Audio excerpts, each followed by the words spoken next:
ብዙ ሰዎች ፐርሰናል ነገራቸውን ካወሩ በኋላ ባልተናገርኩት ይሻል ነበር ብሎ ሪግሬት ያደርጋሉ። ሜቢ አላማህን፣ ችግርህን፣ ምስጥርህን ለሰው ታወራ ይሆናል። ነገር ግን በኋላ ላይ ሁሉም ሰው ሀሳብህንና ምስጥርን አላማህን ማወቅ እንደማይገባው ትረዳለህ።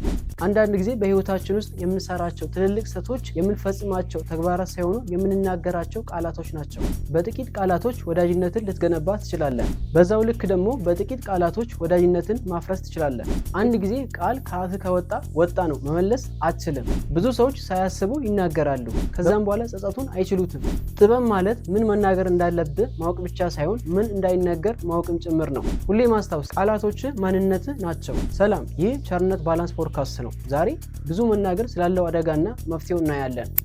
ቻናሉን ሰብስክራይብ በማድረግ ሰፖርት አድርጉኝ። እንጀምር። 1. አላማን ለሰው ማውራት። ብዙ ሰዎች የሚሰሩት ትልቁ ስህተት እቅዳቸውን፣ አላማቸውን ለሰው መናገራቸው ነው። አዲስ ቢዝነስ ለመጀመር ሲያስቡ፣ አዲስ ፕሮጀክት ሲኖራቸው እና ህልማቸውንም ለሰው ያወራሉ። አንተም እንደዛው በጣም ስለሚያስደስት ብቻ ለሰው ትናገር ይሆናል። ነገር ግን አንተ እንዳሰብከው ሁሉም ሰው አይደግፍህም። ሁሉም ሰው ያንተን ስኬት አይፈልግም። አንዳንዶቹ ይስቁብዋል፣ አንዳንዶቹ ደግሞ ይነቅፈዋል፣ አንዳንዶቹ ደግሞ የነገርካቸው ነገር በስውር ፌል እንዲያደርግ ይመኛሉ። ስለዚህ ጥበበኛ ሰው ሁን። ጥበበኛ የሆኑ ሰዎች በዝምታ ኦር ደግሞ በጸጥታ ይሰራሉና ሁሌም ስለምታደርገው ነገር ከመናገር ይልቅ ማድረግን ምረጥ። 2. ብዙ ስትናገር ጥቂት ትማራለህ። አንድ ሰው ሁል ጊዜ የሚያወራ ከሆነ ብዙ መማር አይችልም። አንተ ስትናገር የምታውቀውን ብቻ ትናገራለህ ኦር ደግሞ ታወራለህ። ዝም ብለህ አዳማጭ ስትሆን ግን አዲስ እውቀት ታገኛለህ። አስተውል፣ በጣም ስኬታማ የሆኑ ሰዎች ብዙ ጊዜ ጥሩ አድማጮች ናቸው። እነዚህ ሰዎች ያዳምጣሉ፣ ይመለከታሉ፣ ከሌሎች ይማራሉ። አንተም በህይወት ውስጥ እድገትን ከፈለክ ከመናገር ይልቅ ማዳመጥን ተለማመድ። 3.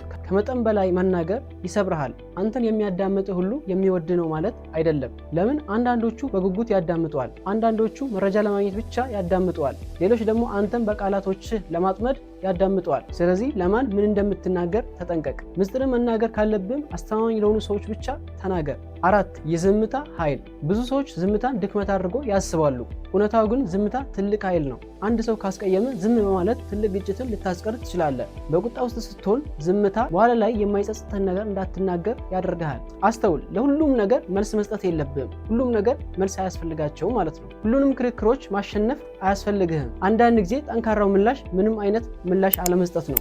ሁል ጊዜ አስተውል። ብዙ መናገር አደጋው ወዲያውኑ አይታይም። አንዳንድ ጊዜ ጉዳቱ በኋላ ላይ ይታያል። ቃላቶች አላስፈላጊ ችግሮችን መፍጠር ይችላሉ።